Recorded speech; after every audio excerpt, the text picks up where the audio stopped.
I strangled a scream. Charmaine leaped for her feet. We stared at each other in horror. No one can see you, Charmaine. Charmaine ran to the window.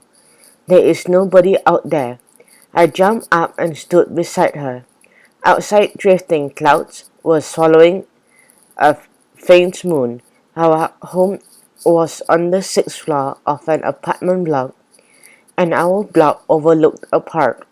Nobody could see into my room from another apartment, and no one in the park below could look into my bedroom. I collapsed onto my bed. I don't know what to do, Charmaine. I think Rosie was a witch, I confessed. I think she put a spell on my phone. Charmaine put her hands on her hips. Jean-Tan, don't talk nonsense. There are no such thing as witches. But what else could she be? I sobbed. And how do you explain all the weird things that are happening to me? It's some kind of magic. Charmaine shrugged. I don't know where all the messages are coming from, she admitted, but I do know they have got nothing to do with witches, or magic, or being haunted. If you keep thinking like that, you'll get so frightened you won't be able to sleep. My head was buried in my hands. Charmaine, somebody or something is trying to haunt me.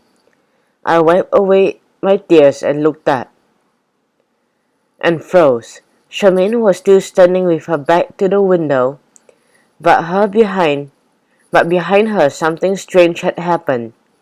It was like a cloud of white light that moved and twisted. It seemed to have arms and legs, and it seemed to be alive somehow, alive and full of menace. A cold sweat broke on my forehead. Charmaine was staring at me with a shocked look. John, what's the matter with you? The white cloud was growing bigger and bigger. I thought it was going to smash through the window. Any second, an attacker. My voice was tense, throaty sound. Charmaine, I warned. Behind you. She spun around, but the cloud had vanished. There was nothing outside, only the night sky. Come away from the window, I cried. Now. She rushed to the bed and clutched my hand. John, what happened? I struggled to find the words. This white thing, it was outside the window right behind you. I dug my fingers into her skin. I thought it was going to kill you.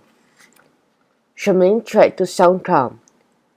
John, start imagining things. There's nothing outside. We are 6 floors above the ground.